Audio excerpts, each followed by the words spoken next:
¿Qué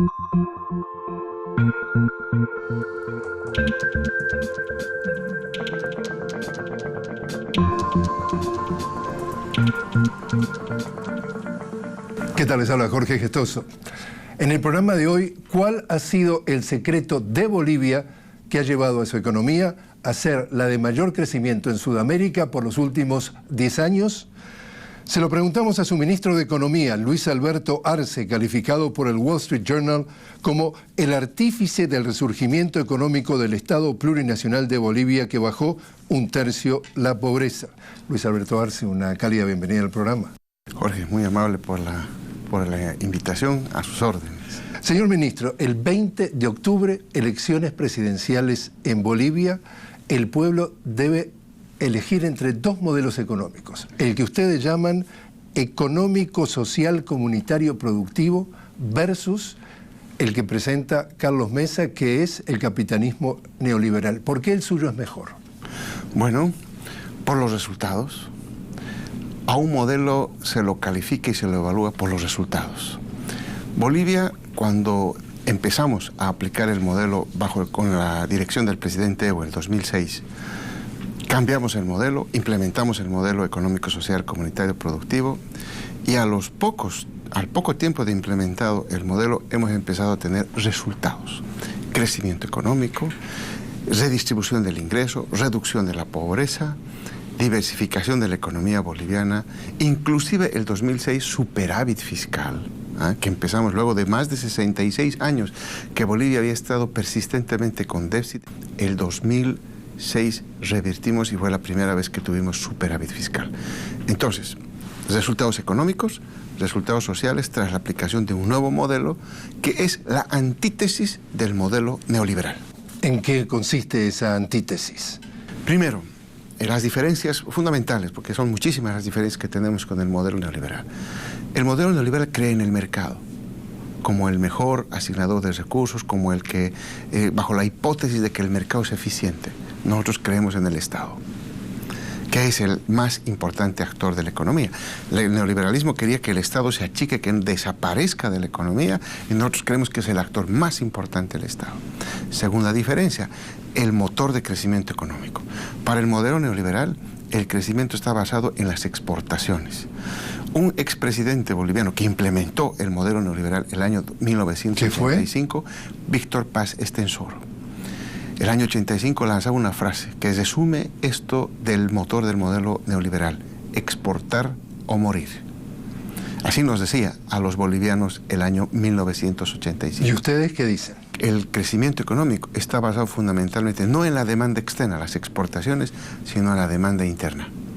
El consumo, el bolsillo, el estómago de los bolivianos es el principal motor. Y las inversiones, por supuesto, que forman parte de la demanda interna, se constituyen en el motor del crecimiento económico. Otra diferencia, el modelo neoliberal era un modelo privatizador. Privatizaron los recursos naturales y las empresas de nuestro país. Nuestro modelo es un modelo que recupera para los bolivianos lo que era de los bolivianos. Nacionalizando los recursos naturales. Así es. Pero, por el otro lado, lo que ustedes le critican es, en realidad, no dependen solamente de lo que es el mercado interno. Muchos de esos recursos de ustedes son evaluados por el mercado internacional y fluctúa según el mercado internacional. ¿Ese podría ser qué tipo de efecto en el crecimiento o no del país? Bueno, no descuidamos las exportaciones, pero es más importante la demanda interna. Es mucho más importante el consumo y la inversión que hacemos en Bolivia. De esa manera se explica por qué Bolivia, cuando cayeron los precios internacionales y afectaron a todos los países, no solamente en esta última etapa del 2014, cuando cae el precio del petróleo. Bolivia ya se ve afectada el 2011, cuando cayeron los precios de los minerales. Y todos los países hemos experimentado también el 2009, cuando se produce el tema del petróleo a nivel mundial. Bolivia, al ser un exportador de gas, debería haberse destruido tras la drástica caída de los precios internacionales, porque todo el mundo conoce que Bolivia es exportador de gas y que los precios Argentina y Brasil sobre todo. Claro, básicamente a Argentina y Brasil, y los precios en ese momento indexados al precio del petróleo. Y evidentemente nuestros ingresos por exportaciones cayeron Pero la economía siguió creciendo, a tal punto que el 2009, justo cuando cayeron los precios internacionales, Bolivia, primer crecimiento económico en la región. 2014, que justamente caen los precios de los hidrocarburos, 2014, Bolivia, nuevamente primer crecimiento de la economía en la región. Cuando hablo de la región, Sudamérica.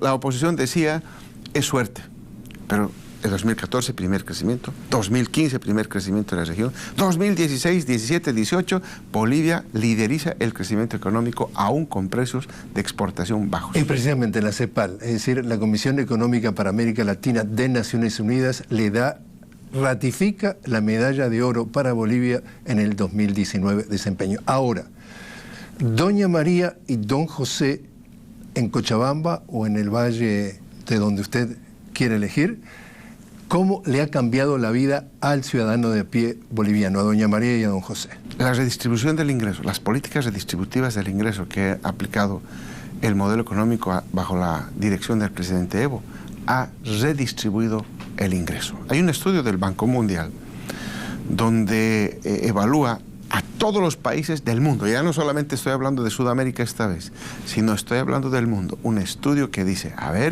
voy a ver qué país se ha preocupado por el 40% más pobre de su población aumentando sus ingresos. Y en el Banco Mundial han establecido que Bolivia es el país en el mundo que más ha aumentado el ingreso del 40% más pobre. ¿Cómo lo hemos hecho? Redistribuyendo el ingreso. ¿Ustedes están mirando algún otro país que lo tienen como referencia, como modelo? Es decir, ¿hay alguna otra opción que ustedes están siguiendo más de cerca? No, nosotros es un modelo hecho por economistas bolivianos, hechos para Bolivia, con una lógica a la boliviana, entendiendo la realidad y la abigarrada realidad nacional para poder plantear una solución. Aquí tengo que recordar a Carlos Villegas, que fue ministro de Planificación del presidente Evo, ministro de Hidrocarburos del presidente Evo, y también al final fue presidente de YPFB, y ahí nos tuvo que abandonar en este mundo. Conjuntamente mi persona, los dos diseñamos este modelo económico justamente viendo nuestra realidad, esa necesidad de resolver el problema de la pobreza extrema. Bolivia era el país más pobre de la región, el país que tenía la más alta tasa de desempleo, el país que había marginado y excluido a muchos ciudadanos del mercado, especialmente a los indígenas en nuestro país, y que el modelo económico, social, comunitario, productivo los ha vuelto a integrar y les ha dado. Hoy Bolivia es la tasa de desempleo más baja de la región. Hoy Bolivia es líder en reducción de la pobreza, es el país que más ha reducido la pobreza extrema. Bolivia es el país que más rápidamente ha reducido el coeficiente de Gini. ¿Qué es? Que es un coeficiente que nos mide cuán igual o desigual está distribuido el ingreso.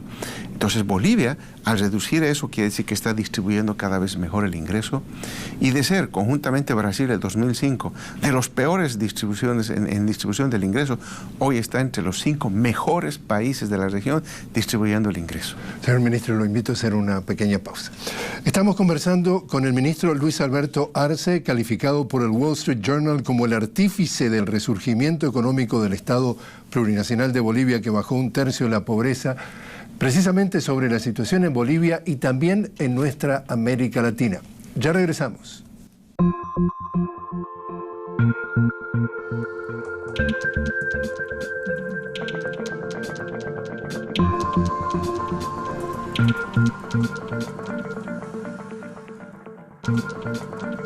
Continuamos conversando con el ministro de Economía de Bolivia, Luis Alberto Arce, calificado por el Wall Street Journal como el artífice del resurgimiento económico del Estado plurinacional de Bolivia, que bajó 1/3 la pobreza. Señor ministro, cuando salen a buscar financiación para ir lo más rápido posible en todo este desarrollo, ¿a quiénes recurren? Inicialmente a los organismos multilaterales. Como por ejemplo el Banco Interamericano de Desarrollo, el BID. Estamos con el Banco Mundial, la CAF, que es uno de nuestros también mayores acreedores, para diversificar esta fuente de financiamiento. Bolivia también emite bonos en los mercados internacionales, y esa es la forma en que hemos financiado nuestro desarrollo. Asimismo, hay convenios bilaterales que tenemos con varios países para otorgarnos créditos, y de esa manera el financiamiento externo coadyuva, complementa al financiamiento interno para ejercer estas mayores inversiones públicas que nos están dando el desarrollo económico en el país. Su opinión sobre las calificadoras de riesgo, ¿son basadas en términos absolutamente, estrictamente económicos o hay mucho de política detrás o a las dos cosas? Yo creo que hay bastante de política, lamentablemente, en las calificadoras de riesgo para poder confiar en 100% en un trabajo estrictamente técnico, como sería el ideal que uno podría hacer. Así se lo ha demostrado cuando, por ejemplo, Estados Unidos ha estado con una crisis económica muy grave, estamos hablando del 2008-2009, donde no movieron su rating de AAA. Si un país de nuestra región tuviera esos números que tenía Estados Unidos en ese momento, lo ponen preso. Se pone en calificación C. ¿Eh? No ocurrió eso.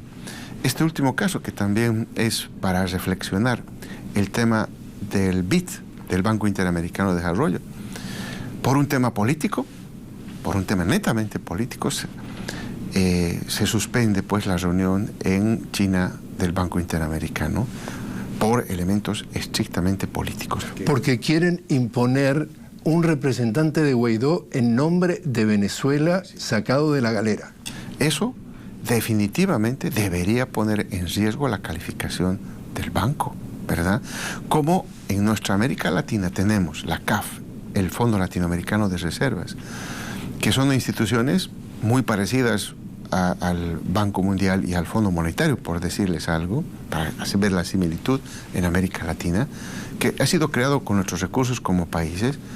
Ellos sí son afectados por cualquier elemento político que tenga que ver con la hermana República Bolivariana de Venezuela. O sea que es un discurso que depende de quién es el protagonista, pues hay un doble discurso. Algunos de los elogios que le ponen a usted, como decía, la CEPAL, es decir, la Comisión Económica para América Latina de Naciones Unidas, le da a la medalla de oro a su economía en el 2019. El Wall Street Journal lo califica a usted como el artífice del resurgimiento económico de Bolivia. La revista América Economía lo tiene y lo mantiene entre los 8 mejores ministros de Economía de entre 18. No sé, en fútbol, cuál es el ídolo de ustedes, pero digamos el Messi, usted es el Messi de la economía, no solamente boliviana. Ahora, la realidad es que Estados Unidos viene practicando desde 1823 lo que le llama la doctrina Monroe, es decir, América para los estadounidenses, ellos dicen América para los americanos, y ha tomado la decisión de que no puede permitir en nuestro continente que haya otro modelo económico exitoso y ve al socialismo como un enemigo que sobre este gobierno del presidente Trump está empeñado con una audacia feroz en borrar de un plumazo todo lo que sea el socialismo. Y ustedes son, las cifras lo muestran, un ejemplo de triunfo, de éxito de un modelo que es absolutamente opuesto al capitalismo neoliberal. Y ustedes están al borde de una elección. ¿Por qué no creer que ahora le van a tirar con todo lo que tienen a la mano para desacreditarlos y hacer que pierdan la elección y otra vez recuperen, como lo han hecho en Brasil, como lo han hecho en Argentina, como lo han hecho en Ecuador, el territorio de los modelos neoliberales? ¿Cómo están sufriendo ustedes los embates? Bueno, ya lo estamos sufriendo. Ya la carrera electoral en realidad ya empezó desde el año pasado, porque la derecha en nuestro país se la está jugando toda en estas elecciones de octubre. Ellos saben que si pierde, ¿no?, el presidente Evo, por supuesto, tiene muchísima más vigencia que nunca y vamos a desvirtuar todo lo que se ha venido diciendo en todos estos años sobre nuestro gobierno. Y a nosotros nos queda absoluta claridad de que el presidente Evo tiene las mejores opciones de ganar. Mire lo que ocurre en la región. para hablar del presidente Piñera en Chile, del presidente Bolsonaro en Brasil, que muy rápidamente han caído su popularidad. Ni qué decir del presidente argentino, el señor Macri. Pero la popularidad del presidente Evo se ha mantenido siempre alta en nuestro país. Después de muchos años. Después de 13 años, el presidente Evo mantiene la popularidad que le ha venido a dar todos estos éxitos y este apoyo popular al gobierno nacional. Y entonces, para nosotros, con ese apoyo popular, con las obras que se ha hecho, con el cambio que se ha dado, con la reducción de pobreza que se ha dado, el proceso redistributivo del ingreso que hemos vivido en Bolivia, queda claro que la gente va a querer continuar con un gobierno que está trabajando para ellos. Entonces, lo más probable es que vayamos a ganar en el mes de octubre. Ahora, usted sabe cuál es el refrán popular. Tiene razón, pero marche preso. Es decir, todo está bien, ustedes vienen con viento de cola. Pero esta gente, estábamos hablando con un analista que se llama Alex Main, especialista en América Latina, y entonces nos decía Alex Main, nunca se sabe lo que van a sacar. Por ejemplo, Estados Unidos tratando de sabotear. Dice, por ejemplo, financiando los partidos políticos de oposición, las ONGs, tratando de a través de los medios de comunicación internacionales y nacionales desacreditar, desvirtuar. ¿Están haciendo eso también en Bolivia?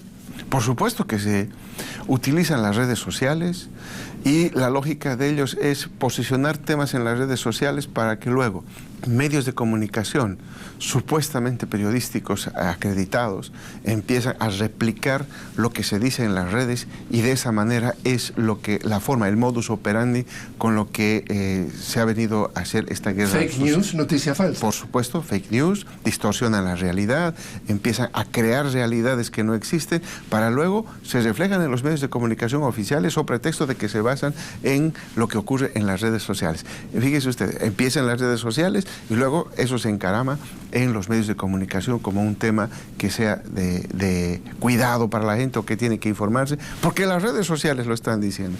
¿Y quiénes manejan las redes sociales? ¿Cómo se internan las noticias en las redes sociales? Ahí está. Ahí está la forma en que nosotros hemos ido combatiendo todo esto.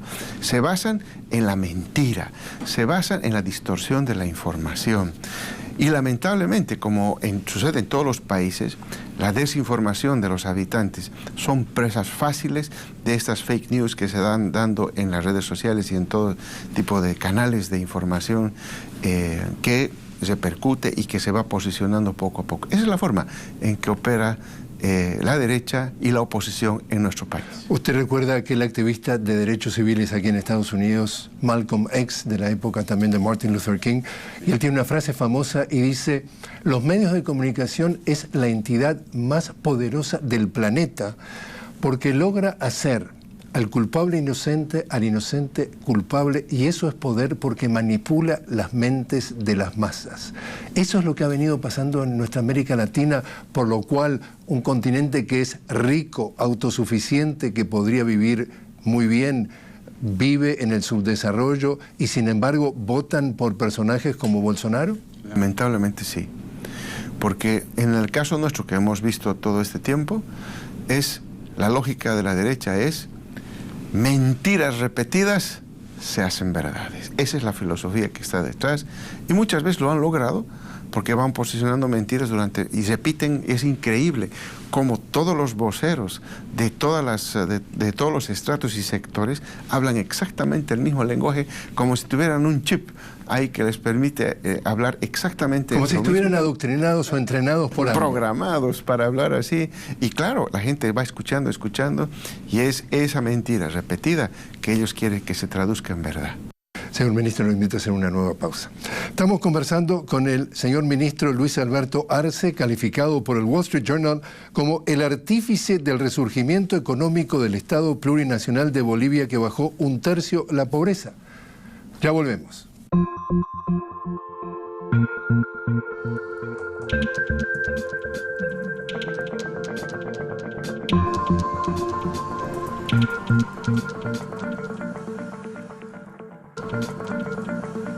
Continuamos conversando con el señor ministro de Economía del Estado Plurinacional de Bolivia, Luis Alberto Arce, calificado por el Wall Street Journal como el artífice del resurgimiento económico del Estado plurinacional de Bolivia, que bajó 1/3 la pobreza. Señor ministro, un tema que es una asignatura pendiente de toda nuestra América Latina es el tema de la educación. Ustedes pueden haber tenido un éxito económico importantísimo, pero tenemos que estar a la altura de competir en tecnología, ponernos de alguna forma de acuerdo con el resto del mundo que venden, como dice el expresidente Rafael Correa, sigue estando en el norte, son los dueños de la tecnología. ¿Cuán importante es esa asignatura pendiente? ¿Qué está haciendo Bolivia para desarrollar cuadros que puedan competir a nivel mundial? Bueno, primero que Bolivia, de acuerdo a la propia UNESCO, es uno de los países que más ha invertido en educación en los últimos años en nuestra América Latina. Segundo, que le estamos apostando no solamente a la formación profesional y a generar una ciudadela tecnológica, que enseguida le voy a explicar en qué consiste, sino que también le hemos apostado con una nueva forma, un nuevo modelo educativo, un modelo socioproductivo, como el modelo económico, social, comunitario, productivo, es una forma de educar a los niños haciendo, produciendo. Y eso es lo que queremos hacer, cambiar la mentalidad desde los niños para que cuando ya estén más grandecitos y entran a la universidad, entiendan perfectamente cuál es el rol que tienen que hacer. En esa línea es cierto que el tema tecnológico se traduce en realidad hoy en la forma de avanzar y desarrollar en los países. Bolivia ha planteado ya, y estamos en plena ejecución de eso, de conformar en Cochabamba la ciudadela tecnológica. ¿Qué quiere decir? Queremos hacer nuestro Silicon Valley, si vale el término, en Cochabamba. Queremos que ahí se centralicen los mejores informáticos, la gente con iniciativa, jóvenes, y que en una universidad, en un centro educativo enorme, puedan desarrollar libremente y creativamente todo esto que necesitamos para desarrollar tecnología en el país. Eso sabemos que no es de la noche a la mañana, sabemos que no vamos a tener resultados inmediatos, es un programa de largo aliento para generar esto que hoy está de moda en el mundo entero, tecnología. ¿Cómo es la relación económica o cómo ve usted su relación económica con el resto de América Latina? Incluso decíamos que ustedes exportan gas a sus vecinos Argentina y Brasil. ¿Cómo ve la región y cómo ve el impacto del desarrollo o el desempeño de la región en la vida económica de Bolivia? Bueno, nosotros, como usted bien lo mencionó, estamos concentrados en la región. Mientras la parte política no interfiera el negocio, la parte económica, Bolivia va a estar bien. Estamos preocupados por lo que ocurre en la Argentina, estamos preocupados por lo que ocurre en Brasil, son nuestros dos principales socios comerciales y estamos permanentemente evaluando las medidas que toman los gobiernos de turno para ver si estas van o no van a afectar a la economía boliviana para que Bolivia pueda levantar los escudos y defenderse en su momento de lo que ocurre en estas economías. La Argentina ha tomado medidas que en realidad no están resolviendo sus problemas, pero lo que todavía es una incertidumbre es lo que vaya a hacer Brasil, porque Brasil es otra de las economías en la cual nosotros tenemos concentrado el comercio exterior, por ejemplo, y que tenemos incertidumbre de lo que vaya a ocurrir. Ha crecido enormemente la pobreza en Brasil, no se está resolviendo los problemas económicos fundamentales allá, se está privatizando, lo que desde nuestro punto de vista va a generar aún más efectos negativos en esa sociedad, y estamos viendo los efectos negativos que puedan tener. Por ejemplo, el señor Bolsonaro anunciaba que en su plan de gobierno iba a combatir el crimen, y lo que nosotros tememos es que muchos criminales brasileros crucen la frontera. Eso estamos temiendo. Entonces hay medidas que se está tomando a partir del gobierno nacional para combatir ese tipo de efectos negativos que los países vecinos adoptan y que puede tener consecuencias en el nuestro. ¿Ha tenido algún impacto el presidente Trump y su política en la vida de Bolivia? Por el momento, no. La economía ha estado funcionando adecuadamente. Tenemos diferencias claras ideológicas con el gobierno de Estados Unidos, pero no hemos visto hasta este momento alguna afectación directa a la economía nacional. Pero esto no quiere decir que no vaya a ser así en adelante, puede ser que haya problemas y estamos justamente tratando de abrirnos a otros países para poder generar mayores alternativas de economía y de comercio para Bolivia. ¿Cómo le ha ido aquí en Washington en esta visita? Bueno, en estas reuniones del Fondo Monetario, del Banco Mundial, uno viene a escuchar lo que varios países vienen a decir y a contarnos su realidad, y lo único que hacemos nosotros es contar nuestra historia de un país exitoso, no solamente en la parte económica y reconocida por el Fondo Monetario, Banco Mundial, la Comisión Económica para América Latina y otros organismos internacionales, sino también venimos a contar los éxitos sociales que ha tenido. Bolivia es uno de los pocos países donde tenemos equilibrado lo económico con lo social. Bolivia en este momento es uno de los pocos países que tiene una trilogía importante para el inversor extranjero: estabilidad económica, estabilidad política y estabilidad social. Por lo tanto, Bolivia, yo creo que ante los ojos del mundo se convierte en un gran atractivo para venir a hacer negocios e invertir en nuestro país. Señor ministro Luis Alberto Arce, muchísimas gracias por estar con nosotros. No, muy amable, más bien a usted por su tiempo. Muchas gracias.